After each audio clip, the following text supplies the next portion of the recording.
Myself, Jitendra Chaudhary, working as an assistant professor in mechanical department of RNG Patel Institute of Technology.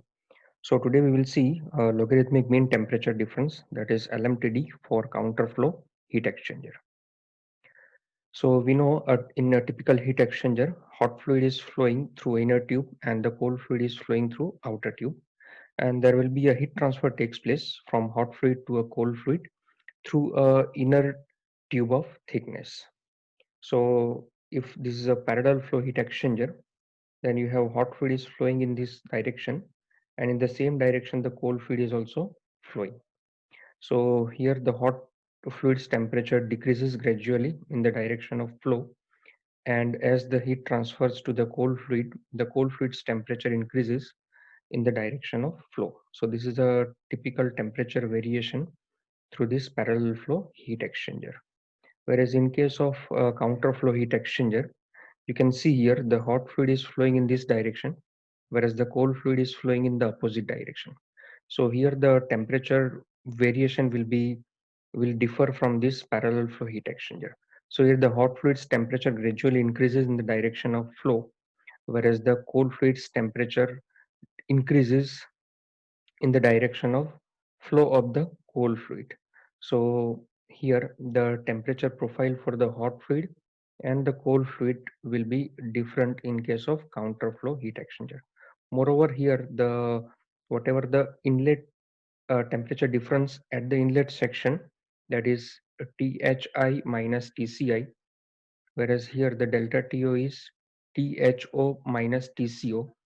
But in case of counterflow heat exchanger, the temperature difference at the inlet section and at the outlet section will be different. So here temperature difference at the inlet, that will be THI minus TCO, and the temperature difference at the outlet will be THO minus TCI. So that we will see. Now to derive a logarithmic mean temperature difference for counterflow heat exchanger, we have to make some assumptions. So our first assumption is steady state condition.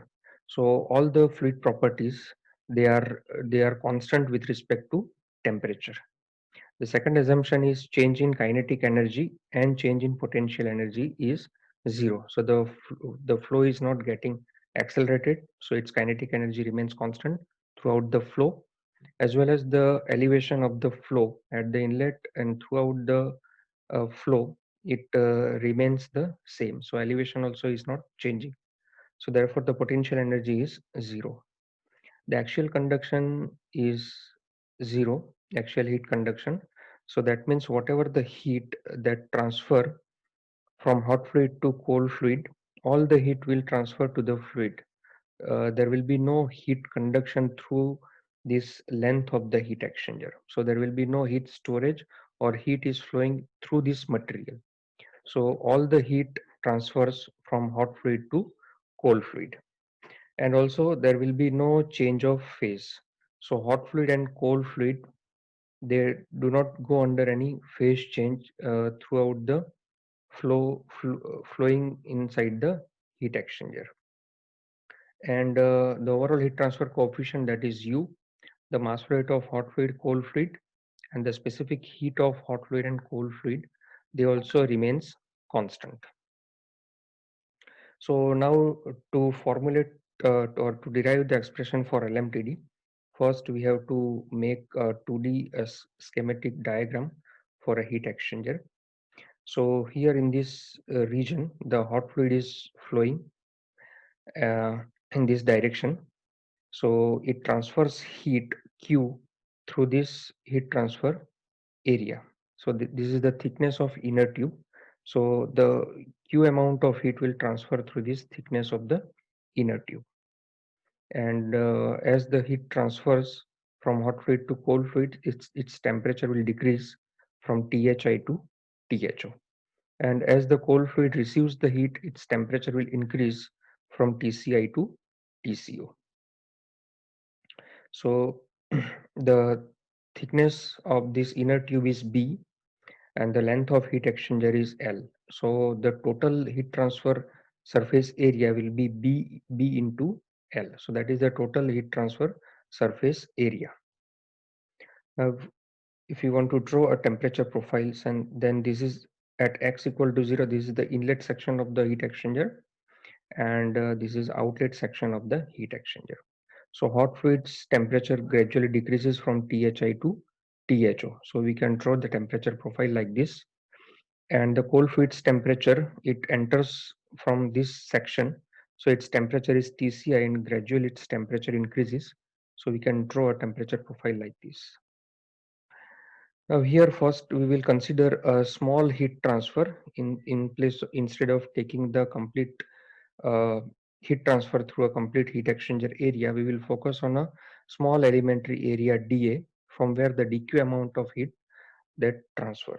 So this small length dx, we will consider what happens in this small elementary length dx. So its area will be b into dx. The thickness is b, and this is the length. So b into dx represents the small elementary area dA. So if you focus the temperature changes through this small elementary length, then as the hot fluid transfers heat, that is dq amount, its temperature will change to dth. So the hot fluid's temperature reduces by dth as it flows from this section to this section. So as it traverses the dx length, its temperature gradually decreases by dth, and the same dq amount which is rejected by the hot fluid, it will be absorbed by the cold fluid. So its temperature will change by dTc as it traverses by this dx length. Moreover, at the inlet of this small elementary area, the temperature difference delta T represents the Th minus Tc, that is the inlet hot fluid and inlet cold fluid, and this delta T will change as the hot and cold fluid flows by d delta T. So d delta T is dTh minus dTc. So we can write down this small heat transfer dq is equal to U small elementary area dA into delta T. And also we can write down in terms of mcp delta T. So for the hot fluid, dq will be mh cph dth. But here dth will be negative, because if you consider this will be the direction of flow, or say direction of length of the heat exchanger, then this x2 minus x1. So this x2 or t2 will be less than the t1. So here this dth is a negative. So we have to put here negative sign. Similarly, dq also mcp delta T. So this temperature is less than this temperature. So here also T2 will be less than T1. So dTc also will be negative. So dq equal to minus mhcp at dth, and dq equal to minus mccpc dtc. Now from this equation 2 and 3, we can write down dth as minus dq upon mhcph, and dtc equal to minus dq upon mccpc. So now here we can write down this delta T as Th minus Tc, and this d delta T as dTh minus dTc. Now we have this value of dTh and dTc as minus dq upon mhcph and minus dq upon mccpc, that we can put here. So if you put this value, then this will be the minus dq upon mhcph minus dq upon mccpc. If you take this dq as a common, then we can write down as 1 upon mhcph minus 1 upon mccpc. Now we know that dq is u dA delta T from equation number 1. So we can put the value of dq here. So dq will be minus u dA delta T. Again, the same 1 upon mhcph minus 1 upon mccpc. So we have now this equation. Now if you put this dA, dA is a small elementary area that equal to b into dx. So we have this equation. We can bring this delta T here in denominator. So d delta T upon delta T minus ub dx 1 upon mhcph minus 1 upon mccpc. Now this expression represents the heat transfer or performance through a small elementary area dA. Now if you want to if you want to have the complete performance, then we have to integrate, or we have to integrate in terms of length. So from dx we can integrate from x equal to 0, that is inlet of the heat exchanger, to exit of the heat exchanger. And also we can integrate this delta t term from delta ti to delta tu. So if we integrate this length dx and this temperature difference delta t, then we can get the complete or total performance through the heat exchanger. So we can integrate from delta ti to delta tu here, and also this term, that is u, the thickness of the inner tube, then mh and cph, all these terms are constant, so we can take it out, and we can integrate this x equal to 0 to x equal to L, this dx variable term. So integration of dx will be x, and if you put this limit, then x equal to L, so that will be L. And integration of 1 upon delta t is ln, that is natural log of delta to by delta ti. So now we can bring this L here. So if you multiply this B into L, then we can have the complete heat exchanger area, that is capital A. So now we have this equation. Now this equation represents the total performance of heat exchanger, where the Q, total Q amount of heat transfers from hot fluid to cold fluid. So now we can write down this Q, that is total heat transfer, in terms of mcp delta T. Here we will subtract this higher temperature to lower temperature. So for hot fluid it is mhcph thi minus tho. Similarly, the heat received by a cold fluid will be mccpc, here tco minus tci, higher temperature minus lower temperature.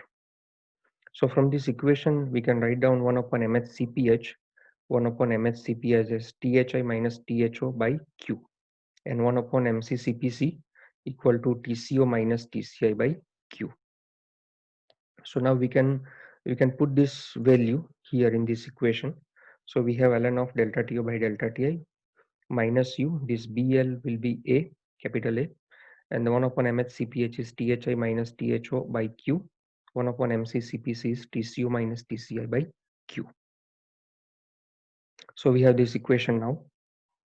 Now if you see the temperature profile here, then this delta Ti, that is the inlet temperature difference at inlet section, so that is Thi minus Tco, and at the outlet we have delta To equal to Tho minus Tco. So if you can rearrange all this temperature difference in this manner, then Thi minus Tci we can Thi minus Tco we can write down here. So Thi minus Tco, and for delta To we can write down Tho minus Tci, Tho minus Tci. So we can rearrange all these four temperatures like this to get this delta T and delta Tu in this term. So now we can write down this Thi minus Tco as a delta Ti, and this Tho minus Tci as a delta Tu. So now here we can bring this Q in left hand side. So this ln of delta Ti and delta Tu we can write down in this denominator. So we have this Q equal to minus UA ln of delta Tu by delta Ti, bracket delta Ti minus delta Tu. Now we can remove this negative sign by reciprocating by a reciprocal of this delta T and delta Ti. So here Q equal to UA, this negative sign goes off, and here we can write down this delta ln of delta Ti by delta Tu in place of delta Tu by delta Ti. Now here we can write down Q UA delta Tm. So this whole term, this delta Ti minus delta Tu, this whole term we can write down as delta Tm. So delta Tm will be delta Ti minus delta Tu ln of delta Ti by delta Tu. So this term now we can call it as a LMTD. So this is basically LMTD for a counter flow heat exchanger. Now expression, if you look at the parallel flow also, the expression will remains same. For parallel flow also we can write down delta Tm, that is LMTD equal to delta Ti minus delta Tu upon ln of delta Ti by delta Tu. But here the difference will be in this delta Ti and delta Tu. The value of delta Ti in counterflow is THI minus TCO, whereas in place of parallel flow heat exchanger, it will be THI minus TCI. So you have to be careful about this, drawing this temperature profile for counterflow and parallel flow, and then you have to write down this delta Ti and delta To.